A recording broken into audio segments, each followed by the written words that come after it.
Eu, Paulo, sou um fiel escravo de Jesus Cristo, escolhido como apóstolo autorizado para proclamar o que Deus tem falado e feito.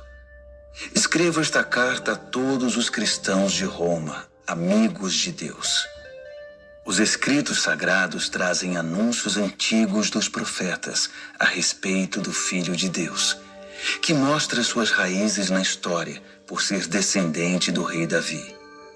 Sua identidade única de Filho de Deus foi demonstrada pelo Espírito, quando Jesus foi ressuscitado dos mortos e comprovado como Messias, nosso Senhor. Por meio dele, recebemos a graça generosa de sua vida e a urgente tarefa de transmiti-la a outros, para que a recebam quando decidirem pela confiança obediente em Jesus. Vocês são quem são por causa dessa graça e do chamado de Jesus Cristo. E eu os saúdo agora pela graça generosa de Deus, nosso Pai, e do nosso Senhor Jesus, o Messias. Dou graças a Deus por meio de Jesus, por todos vocês.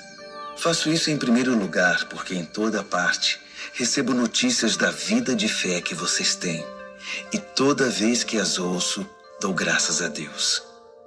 E Deus, a quem dedico adoração e serviço, divulgando as boas notícias a respeito de seu Filho, a mensagem, sabe que quando penso em vocês em minhas orações, e isso acontece o tempo todo, expresso o desejo de que Ele prepare o caminho para que eu possa visitá-los. Quanto maior a demora, mais eu sofro. Quero muito estar aí para compartilhar o dom de Deus pessoalmente e vê-los crescer fortes diante dos meus olhos. Mas não pensem que farei isso sem querer nada em troca. Vocês têm tanto para me dar quanto eu a vocês. Por favor, amigos, não entendam mal minha dificuldade de visitá-los.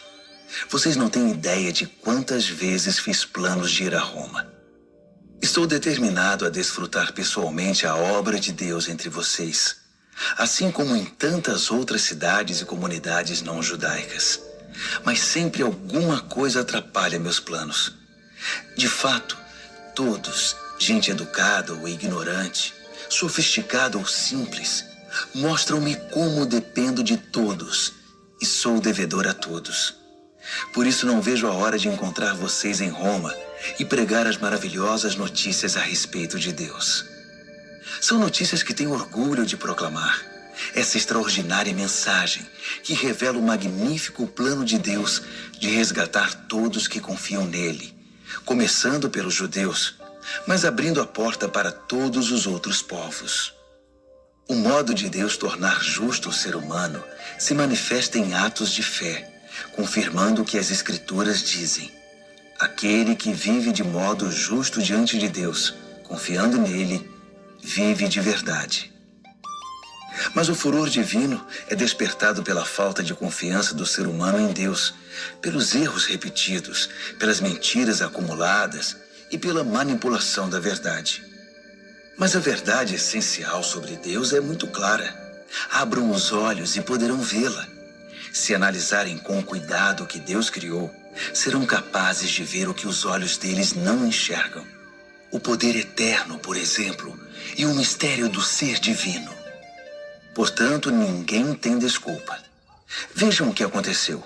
A humanidade conhecia Deus perfeitamente, mas deixou de tratá-lo como Deus, recusando-se a adorá-lo, e foi reduzida a um tão terrível estado de insensatez e confusão que a vida humana perdeu o sentido.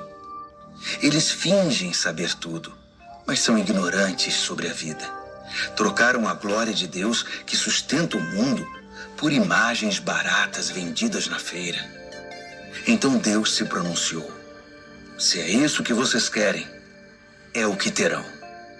Não demorou muito para que fossem viver num chiqueiro, enlameados, sujos por dentro e por fora. Tudo porque trocaram o Deus verdadeiro por um Deus falso e passaram a adorar o Deus que fizeram no lugar do Deus que os fez, o Deus a quem bendizemos e que nos abençoa. Loucura total. Então aconteceu o pior. Como se recusaram conhecer Deus, logo perderam a noção do que significa ser humano. Mulheres não sabiam mais ser mulheres. Homens não sabiam mais ser homens.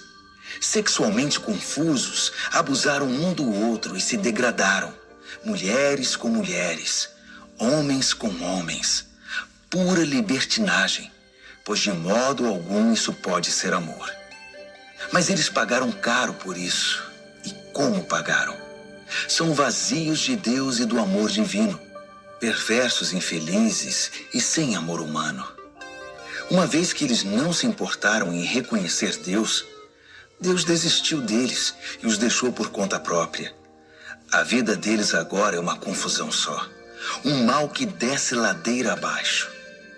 Eles tomam à força o que é alheio, são ambiciosos e caluniadores, cheios de inveja, violência, brigas e trapaças, fizeram da vida um inferno. Olhem para eles, são maliciosos, venenosos, críticos ferozes de Deus, brigões, arrogantes, gente vazia e insuportável. Mestres em criar meios de destruir vidas e revoltados contra os pais. Não passam de seres tolos, asquerosos, cruéis e intransigentes. Até parece que eles não sabem o que fazem, mas têm plena consciência de que estão cuspindo no rosto de Deus. E não se importam. Pior ainda, premiam quem faz as piores coisas com eficiência. Romanos, capítulo 2.